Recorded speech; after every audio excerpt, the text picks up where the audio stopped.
Kalau orang sudah jatuh cinta sama dunia, maka seluruh ibadah dan ketaatan yang dia lakukan dan dia kerjakan bukan untuk mendapatkan rumah di surga, tetapi seluruh ketaatan dan ibadah itu dikerjakan, dilaksanakan untuk mendapatkan sekeping dari urusan dunia.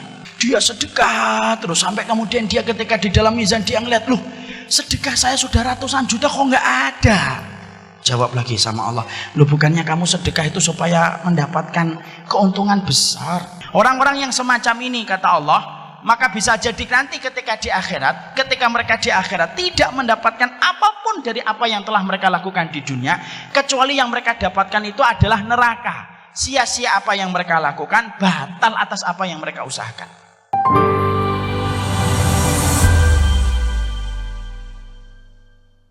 Kapan seseorang itu secara fix dan confirm itu disebut sebagai cinta dunia? Yang pertama, kalau dia itu menjadikan seluruh ibadahnya, ketaatannya, ibadah dan ketaatan yang dia lakukan pada kehidupan itu, harusnya ibadah dan ketaatan itu diniatkan untuk mendapatkan pahala di akhirat dan di surga. Tapi kalau orang sudah jatuh cinta sama dunia, maka seluruh ibadah dan ketaatan yang dia lakukan dan dia kerjakan bukan untuk mendapatkan rumah di surga, tetapi seluruh ketaatan dan ibadah itu dikerjakan, dilaksanakan untuk mendapatkan sekeping dari urusan dunia. Sholat, tapi untuk proyek. Puasa, tapi supaya dagangannya laku. Sedekah, supaya kemudian dia mendapatkan profit dan mendapatkan keuntungan yang besar.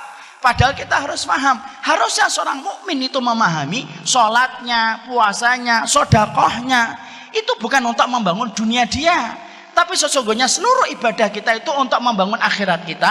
Karena rumah kita di surga itu tidak bisa kita bangun kecuali dengan komponen ketaatan-ketaatan yang kita lakukan pada kehidupan di dunia.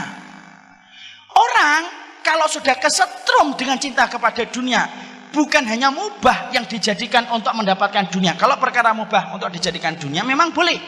Tapi kalau orang kesetrum dengan urusan dunia, maaf, sampai urusan akhirat pun dia niatkan untuk mendapatkan dunia. Dan ini termasuk salah satu perkara yang tanpa kita sadari dibenci sama Allah. Banyak orang hari ini kalau melakukan ibadah itu yang dipikir pertama kali itu untuk mendapatkan profit dan margin. Sedekah, tapi niatnya bukan untuk mendapatkan akhirat, supaya padam api neraka. Kenapa api neraka tidak bisa padam kecuali dengan sedekah? Tapi ternyata kita menjumpai ada orang sedekah, niatnya supaya dagangan dia itu laku. Padahal ini satu kesalahan, ikhwan. Maaf ya, Allah itu membagi dunia kepada kita itu bukan berdasarkan ibadah, tapi Allah itu membagi dunia dalam kehidupan kita berdasarkan takdir yang ditetapkan oleh Allah 50.000 tahun sebelum Allah menciptakan langit dan bumi. Kalau Allah itu membagi dunia kepada kita berdasarkan ibadah kita, satu, para sahabat itu tidak ada yang miskin dan para sahabat tidak ada yang fakir. Padahal faktanya mu'dhamus sahabati fuqara. Padahal faktanya rata-rata para sahabat itu miskin. Padahal mereka ibadahnya lebih tinggi daripada ibadah kita.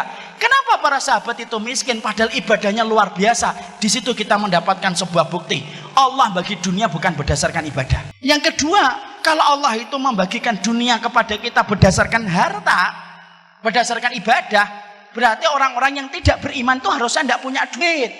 Orang yang tidak beriman, yang tidak pernah dzikir pagi, dzikir petang, apalagi datang ke kajian kayak gini, harusnya tinggalnya mereka di bawah jembatan. Tapi kenapa banyak orang kafir yang tidak beriman? Mereka hartanya lebih banyak daripada kita, mobilnya lebih bagus daripada kita, motornya lebih bagus daripada kita, kemana-mana pakai jet pribadi. Dan maaf ya, kan antum saya sudah hafal hadisnya, innamal a'malu binniyah.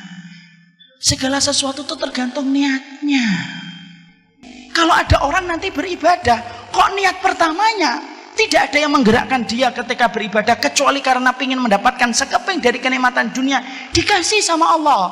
Tapi maaf, di akhiratnya mungkin tidak lagi dikasih oleh Allah, karena balasannya sudah Allah sempurnakan pada kehidupan kita di dunia.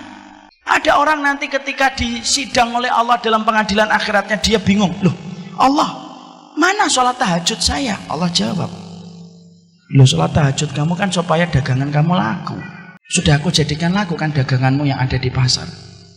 Dan tidak ada lagi balasan. Ada lagi orang sedekah. Dia sedekah terus sampai kemudian dia ketika di dalam mizan dia ngeliat, loh sedekah saya sudah ratusan juta kok nggak ada. Jawab lagi sama Allah, loh bukannya kamu sedekah itu supaya mendapatkan keuntungan besar. Dan aku sudah jadikan keuntungannya besar kan ketika di dunia. Dan selesai.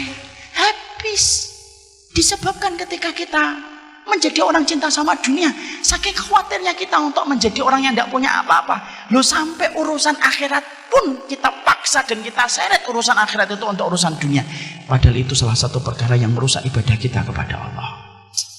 Allah itu zat yang pecemburu. Allah itu paling tidak suka kalau hati manusia bercabang ketika beribadah.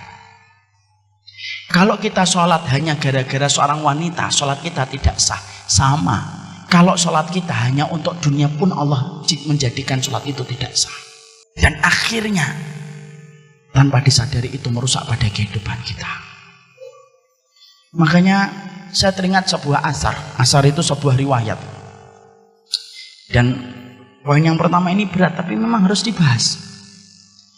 Ada seorang ulama besar namanya Abdullah bin Mubarak, seorang tabi'in. Maka kemudian Abdullah bin Mubarak ini aktivitas hobinya Pak, sukanya itu nemuin para sahabat. Karena Abdullah bin Mubarak tidak mampu bertemu dengan Rasulullah SAW. Ketika beliau banyak ketemu dengan para sahabat Nabi SAW, Abdullah bin Mubarak itu ditanya, Abdullah bin Mubarak, kamu ini menemui para sahabat Nabi, maka bagaimana para sahabat Nabi itu kalau membaca Al-Quran, dan apa surat yang paling banyak membuat para sahabat Nabi itu nangis?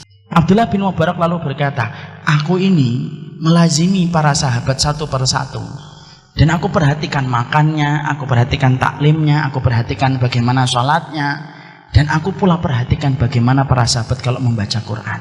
Para sahabat itu kalau membaca Quran, yang paling mereka nangis itu kalau sudah melewati satu surat. Apa surat yang paling banyak membuat para sahabat nangis? Surat Hud, surat yang ke-11. Makanya surat itu termasuk surat yang membuat Nabi itu beruban. Kemudian Abdullah bin Mubarak melanjutkan, surat Hud yang banyak membuat para sahabat itu nangis. Apa ayat yang paling banyak membuat para sahabat nangis terseduh-seduh ketika melewati ayat-ayat di dalam surat Hud? Dijawab oleh Abdullah bin Mubarak, ayat yang paling banyak membuat para sahabat itu nangis adalah ayat yang ke-15 dan 16. Apa ayatnya itu? Man kana yuridul hayatad dunya wa zinataha nuwaffi ilaihim a'malahum fiha wa hum fiha la yubkhasun. Orang itu kalau dalam kehidupan di dunia, yang dia pikirin dan dia niatkan dalam kehidupan dunia, kok yang dipikir dunia terus? Nuwaffi ilaihim a'malahum fiha wa hum fiha la yubkhasun. Kami kasih kepada mereka dunia sebagaimana niat yang mereka tanam, la yubkhasun, tidak dikurangi sama Allah. Orang kalau niatnya di dalam sholat, kok niatnya untuk dunia, dikasih dunia sama Allah sesuai niat yang dia tanam. Kalau ada orang kok dia sedekah, lalu sedekah itu niatnya untuk mendapatkan harta, mendapatkan mobil, mendapatkan rumah, hanya itu niatnya, Allah kasihkan rumah sebagaimana niat yang dia tanam. La yubkhasun, kata Allah, tidak dikurangi sama Allah. Tapi ingat, ayat ini tidak berdiri sendiri. Ada ayat yang ke-15, ada pula ayat yang ke-16. Apa ayat yang ke-16? Ulaika alladzi laisa lahum fil akhirati illan nar wa habita ma sana'u fiha wa batilum ma kanu ya'malun. Orang-orang yang semacam ini, kata Allah, maka bisa jadi nanti ketika di akhirat, ketika mereka di akhirat tidak mendapatkan apapun dari apa yang telah mereka lakukan di dunia, kecuali yang mereka dapatkan itu adalah neraka. Sia-sia apa yang mereka lakukan, batal atas apa yang mereka usahakan.